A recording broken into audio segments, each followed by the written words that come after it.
Bom dia! Vamos dar continuidade à leitura de Atos dos Apóstolos, que se encontra aí no Novo Testamento. Entre os profetas e mestres da igreja de Antioquia estavam Barnabé e Simeão, chamado o Negro, Lúcio de Cirene, Manahem, que fora criado por Herodes, o tetrarca, e Saulo. Enquanto estes homens estavam em adoração ao Senhor e jejuavam, o Espírito Santo disse: separem-me Barnabé e Saulo para realizar o trabalho para o qual os chamei. Então, depois de jejuar e orar, os homens impuseram as mãos sobre eles e os enviaram. Dirigidos pelo Espírito Santo, eles desceram para Seleucia e daí navegaram para Cipre, na cidade de Salamina. Foram à sinagoga judaica e pregaram a palavra de Deus. João estava com eles como ajudante. Então, nós observamos que até aqui o Espírito Santo estava com eles, porque eles estavam orando, estavam jejuando, estavam na presença do Senhor. Então, o Espírito Santo estava liderando este grupo. Ele separou para que eles fossem por todo o mundo, para eles, aqueles lugares eram o mundo para eles,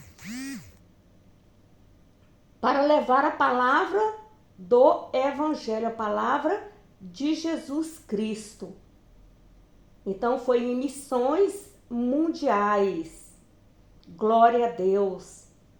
E nós observamos que foi colocado que imposição de mãos, através da imposição de mãos, que eles foram separados para cumprir o ID.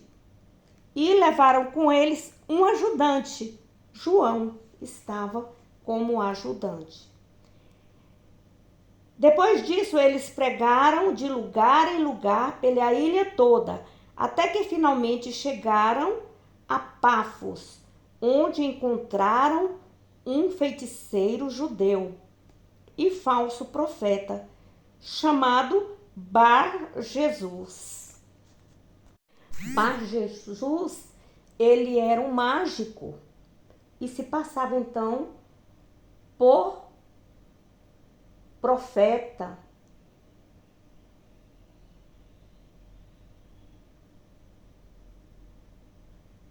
Versículo 7. Ele era amigo do governador Sérgio Paulo, homem de grande inteligência.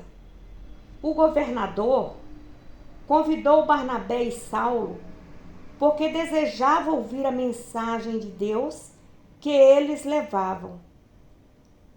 Mas Elimas, o feiticeiro, ele era conhecido assim, e assim era o significado do nome dele em grego, Elimas, o mesmo que Bar-Jesus, intrometia-se e falava com o governador para não dar atenção ao que Saulo e Barnabé diziam, tentando impedir Sérgio Paulo de confiar no Senhor.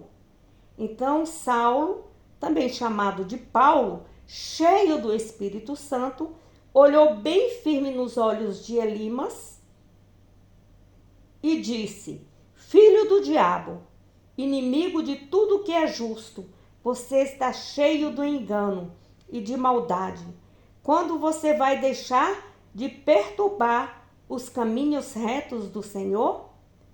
E agora o Senhor colocou a sua mão contra você e você ficará cego por algum tempo. Imediatamente, uma neblina caiu, sobre os seus olhos e a escuridão caía sobre ele.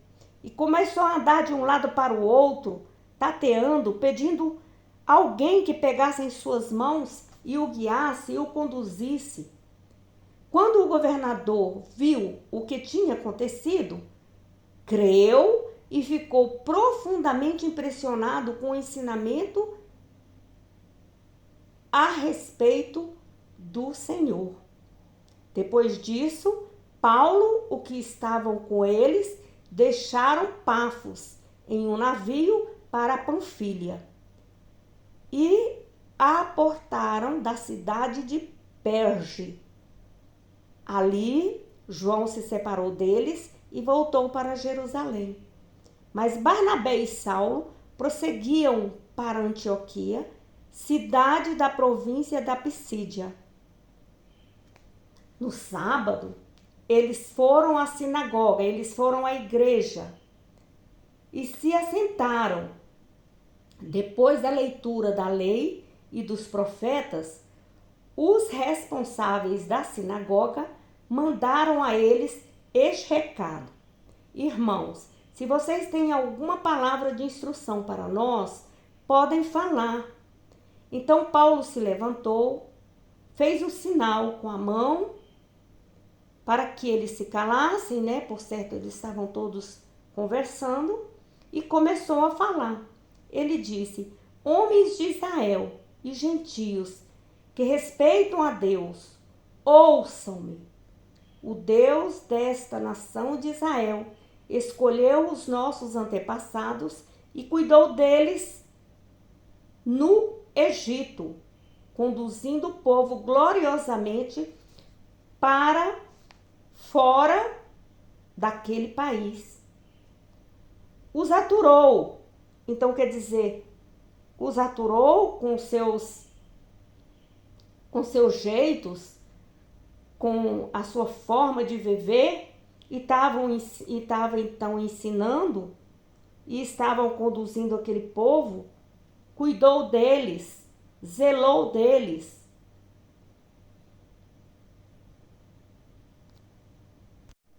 E com seus costumes, o Senhor foi moldando eles durante cerca de 40 anos de caminhada através do deserto. Depois, ele destruiu 7 nações em Canaã e deu o território delas como herança a Israel.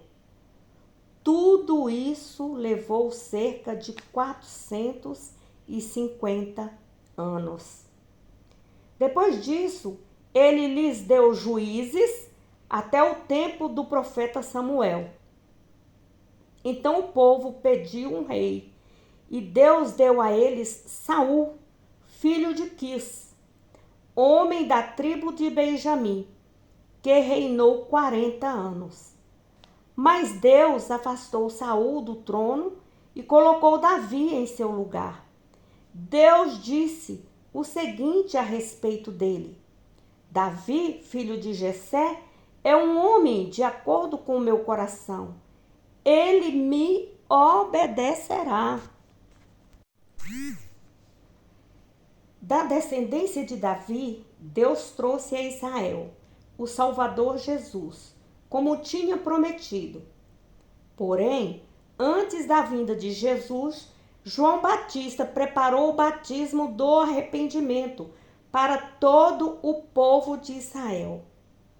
Quando estava terminado o seu trabalho, perguntou: quem é que vocês pensam que eu sou? Eu não sou aqueles que vocês pensam que eu sou. Mas ouçam, eis que vem depois de mim aquele cujas sandálias não sou digno de desatar. Irmãos, vocês que são filhos de Abraão, e também todos vocês, não judeus, presentes aqui, que respeitam a Deus, esta mensagem da salvação é para todos nós. Os judeus de Jerusalém e os seus líderes cumpriram a profecia e mataram Jesus, pois eles não o reconheceram, nem perceberam que Jesus era aquele de quem os profetas tinham escrito, embora ouvissem a leitura dos profetas todos os sábados na sinagoga. Eles não encontraram motivo justo para matá-lo, mas pediram a Pilatos que o matassem de qualquer maneira. E quando tinham cumprido todas as profecias sobre a sua morte, e ele foi tirado da cruz e colocado no sepulcro, porém Deus ressuscitou Jesus dos mortos. E durante muitos dias ele foi visto muitas vezes por aqueles que o seguiam da Galileia para Jerusalém. Esses homens são testemunhos que falam a respeito dele para o povo. Então nós podemos observar Paulo falando acerca de Jesus, das coisas que aconteceram e do que iria acontecer. E falando, embora que as pessoas estivessem todos os sábados ouvindo a palavra de Deus, eles não creram que ali era o Filho de Deus que tinha ido para o madeiro, que havia sido morto e que ressuscitou no terceiro dia. Versículo 32. E agora nós estamos aqui para trazer esta boa nova a vocês, que a promessa de Deus aos nossos antepassados cumpriu-se em nosso próprio tempo, no qual Deus ressuscitou Jesus, como está escrito no Salmo 2. Você é meu filho, hoje o gerei. Pois Deus tinha prometido ressuscitar Jesus para que não fosse destruído pela morte. Mas isso é firmado no trecho da Escritura que diz: eu vou dar a vocês as bênçãos sagradas e fiéis que prometi a Davi. E outro salmo, ele explicou de forma mais completa, dizendo: Deus não permitirá que o seu santo sofra decomposição. Isso não era uma referência a Davi, porque depois que Davi serviu a geração dele, de acordo com a vontade de Deus, Davi morreu e foi sepultado com os seus antepassados, e o corpo de Davi entrou em decomposição. Era uma referência a Jesus, a quem Deus ressuscitou, cujo corpo não sofreu decomposição. Irmãos, ouçam, anunciamos que por meio de Jesus há perdão para os pecados. Todo aquele que crê em Jesus fica livre de toda a culpa e é declarado justo. Algo que a lei de Moisés não pôde fazer. Tomem cuidado. Não deixem que sejam aplicadas a vocês as palavras dos profetas, porque eles disseram: olhem e morram vocês, que desprezaram a verdade, porque eu estou fazendo uma coisa na época de vocês, uma coisa em que vocês não acreditaram. Eu farei uma coisa que vocês terão de ver para crer. Quando o povo deixou a sinagoga naquele dia, pediram a Saulo e Barnabé que voltassem e falassem a eles novamente no sábado seguinte. E muitos judeus e estrangeiros, tementes a Deus, que adoravam na igreja, na sinagoga, seguiram a Paulo e a Barnabé, enquanto os dois homens insistiram com eles para que continuassem firmes na graça de Deus.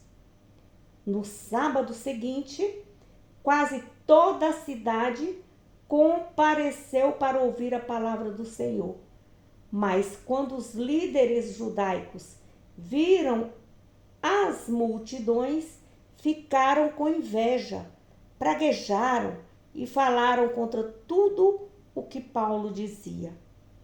Então Paulo e Barnabé declararam corajosamente: era necessário que esta boa nova de Deus primeiro fosse anunciada a vocês, os judeus, mas já que vocês não aceitaram e não se julgam dignos da vida eterna, agora nós voltamos para os gentios, pois foi assim que o Senhor ordenou quando disse: eu fiz de você uma luz para os outros povos, para que você leve a salvação até os lugares mais distantes. Quando os não-judeus ouviram isso, ficaram muito contentes e se alegraram com a palavra do Senhor. E creram todos os que tinham sido designados para a vida eterna. Então, a mensagem do Senhor se espalhou por toda aquela região, mas os líderes judaicos se revoltaram, incitaram as mulheres piedosas de elevada posição e os líderes civis da cidade e provocaram uma perseguição contra Paulo e Barnabé e os expulsaram da cidade. Porém, eles sacudiram o pó dos pés contra aquele lugar e foram para a cidade de Icônio. E os discípulos estavam repletos de alegria e do Espírito Santo. Glória a Deus. Aleluia. Então aqui nós aprendemos muito que quando você leva a palavra para o ímpio e o ímpio não quer escutar, você bate a sandália dos seus pés, sacode o pó e segue em frente. Porque o Senhor já te usou, já fez o que tinha de ser feito. O Espírito Santo já trabalhou ali, naquele lugar. Então siga, vá em paz, vá na paz de Deus, com o coração alegre e feliz de ter cumprido a palavra do Senhor naquele lugar. Levar o Evangelho. Glória a Deus, aleluia. Leia a Bíblia, estude a Bíblia, pratique a Bíblia, o Evangelho do Senhor. Coloque ela no coração, na sua mente. No momento exato, o Senhor vai te usar. Calma, calma, vá devagar no seu ritmo, deixando o Espírito Santo de Deus conduzir os seus passos. Amém? A graça e a